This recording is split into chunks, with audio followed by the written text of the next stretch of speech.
Good morning. I've asked you to join me here today because it's time that we send a message to the corrupt good old boys in Colombia that we're coming for them. As members of the press, you have reported almost every single solitary day on the corruption in Colombia. Yet the people that we actually elected to keep us safe and to protect us have remained completely silent. Not a word. While the corruption in Colombia, it costs us money. It's time for us to fight for ourselves, our future, and our money. I've asked you to join me here today in my childhood home in Lexington, South Carolina, because right now, this is where a lot of people I grew up with are going without a voice in Colombia. They have no representation. There's no one to speak for us because we have two corrupt politicians in the web of lies and self-dealing in corrupt Colombia who have been criminally indicted, yet they won't let go of their power. Nobody's making them, which is much worse. Their political cronies, even our governor, is shielding them from answering for what they've done. 5 months ago, Representative Quinn was indicted on criminal conspiracy related to his political office. 7 months ago, Senator Courson was indicted on criminal conspiracy regarding his political office. And they are still your senator and your representative. They still have a taxpayer-funded office at the State House.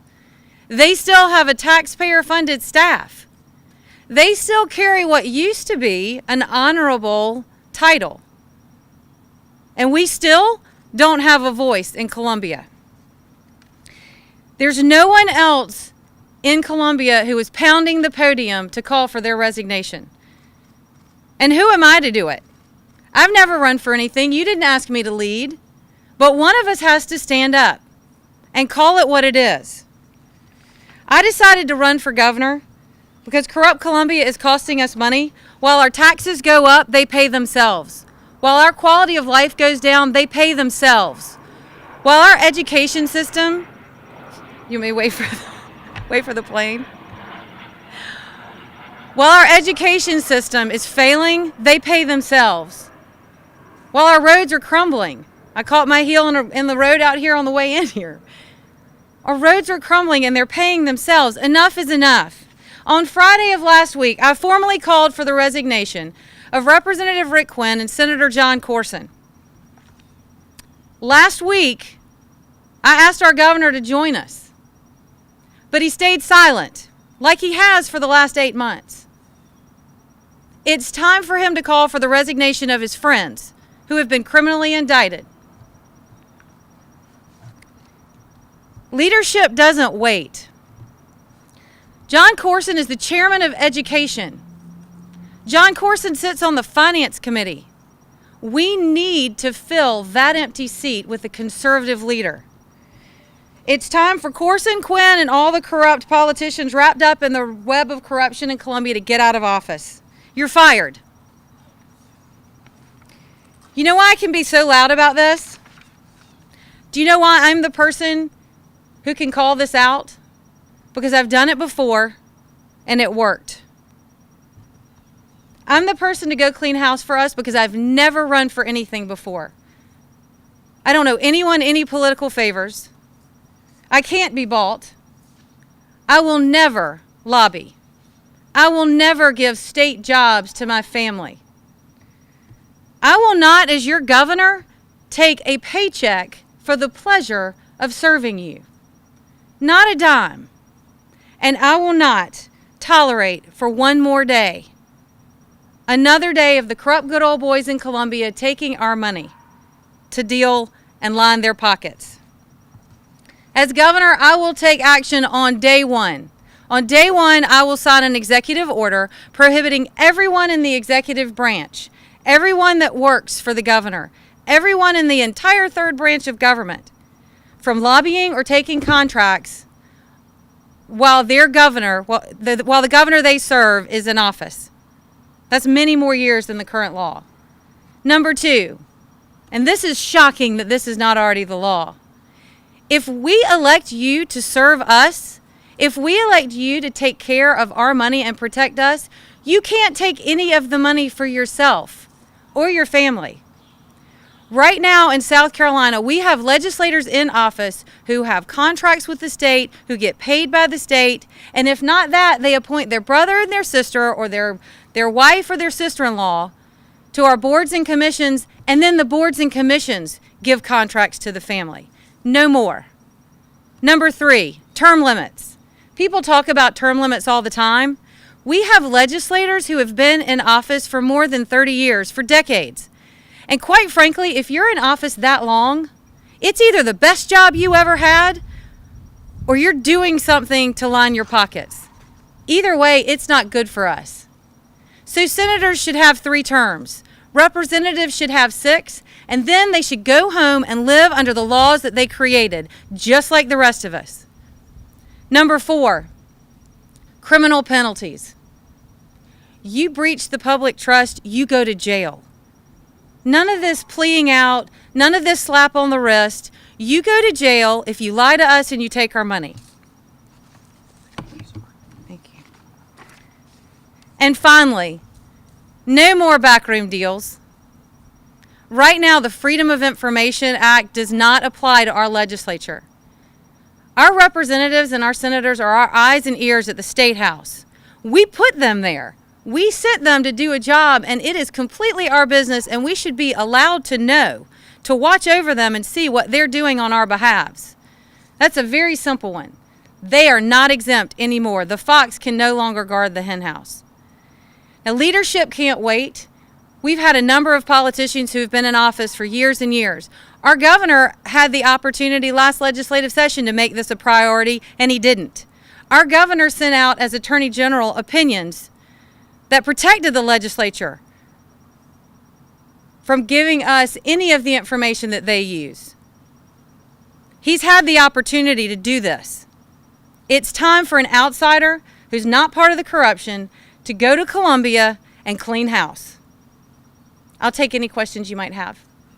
Ms. Templeton, while you are correct, while Governor McMaster has not responded to any of your statements about Courson and Quinn, he does spend a great deal of time. He even tweeted to this effect this morning about how he is the gubernatorial candidate, basically, who represents President Trump. What do you think about this alliance between Governor McMaster and President Trump? I think that the people have spoken and very much support having an outsider govern. We are very tired of being told to sit down and keep our mouths shut. President Trump is a voice for the rest of us, as am I. President Trump was elected as an outsider, as will I be. We want someone who will speak for us, who's not afraid of the establishment, just like President Trump. And while I very much support and am appreciative of the loyalty that President Trump has for a politician who endorsed him, Henry ain't Trump. Are you the outsider than Governor McMaster? I think the facts speak for themselves on that. I've never run for anything. I don't owe any favors. I'll never run for anything again. I can't be bought. I'm calling out like I see it. And they're going to come at me because they have to, but I'm not going to back down. I think the question we should be asking is, why hasn't Henry done this? Governor McMaster. You called for lawmakers not to be allowed to make money consulting for multiple at the same time. Does that same apply to agency heads? Would you expand that? Absolutely. I said that on the first day I would sign an executive order that prohibits the executive branch, and that is cabinet agency heads, from lobbying while the governor that they served is in office, and from taking contracts other than, of course, the job we're paying them to do. Catherine, does it trouble you when you talk about term limits? I mean, there's been dozens of bills introduced over the years, and they've gone nowhere. You have Republican control in the House and the Senate. What does that mean, that they haven't gone anywhere? You have a lot of Republicans echoing that sentiment, and how would you fix that if you were the governor's mansion? I think, again, it's the fox guarding the hen house. The problem is that the people who are in power, of course, don't want to let go of it. But I will call them by name out as soon as I'm governor. Every day. I'm going to make them famous. If you're against term limits, tell me why. In terms of Senator Courson and Representative Quinn, what about the principle that you're still innocent until proven guilty? At this point, they are still innocent in the eyes of the law, so why should they resign in case the court later does find that they are in fact not guilty? That's a great question. In a court of law, you are innocent before you are proven guilty. This is the public trust. This is a higher level. It's a different situation. Right now, it's been 8 months and Courson's seat has been sitting empty. We haven't felt it as much because they've been out of session, but we can't wait. Like I said, leadership can't wait. Our education system is failing. Our roads are crumbling, and we have a senator who's sitting under criminal indictment and not arguing that he didn't do it, arguing that it's not illegal. Fine, but it isn't right. Ms. Templeton, the governor's challenged your ethics as well. What would you say in response to some of his criticisms of your contracts? That's a great question as well. I'm very proud of the work that I've done. I was hired to do a job, and I did it. You won't find me apologizing for actually getting things done for the people of South Carolina. I saved taxpayers millions. They ripped off taxpayer millions. The good old boys need to do their jobs. I disrupted the establishment. They are the establishment. I cut entrenched bureaucrat jobs by 25% in one agency in 1 year, and the only thing they've cut are backroom deals. So of course the good old boys are going to throw mud at me, but the bad news for them is I am absolutely not going away, and I am absolutely not going to back down. We've got to have an outsider who's not part of this corruption in charge of what we need done in this state, speaking for us. And I'm here to do it.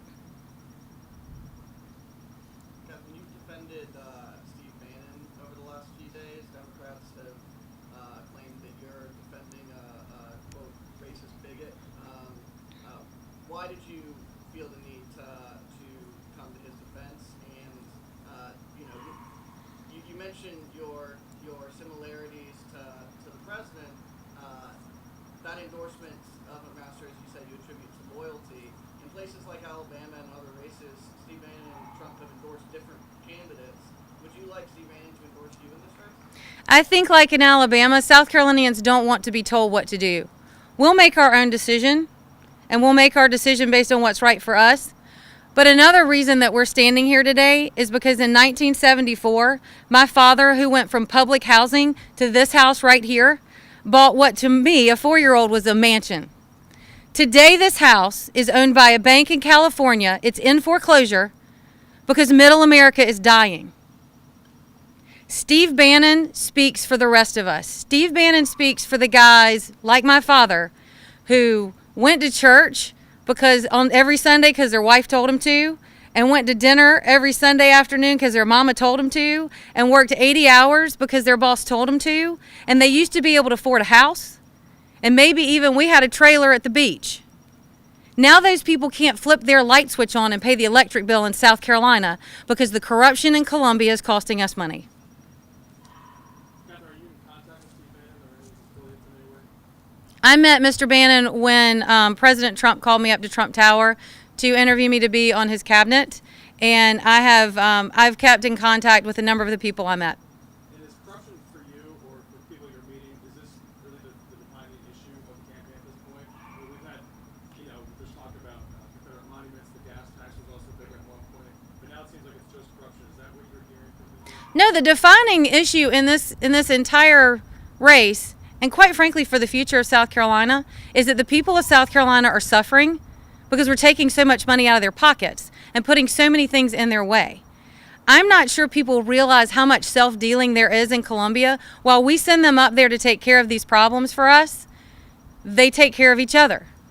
And so if I can highlight it by banging my fist, I feel like the need to bang my fist on this podium. If I can highlight it by saying one of us has to stand up and point it out, because they certainly aren't, then I'm running for governor as long as I get the microphone to talk about how they are hurting us. This is very specific to the upstate, but as you know, we're dealing with a SLED investigation and a civil lawsuit against Greenville County Sheriff Will Lewis.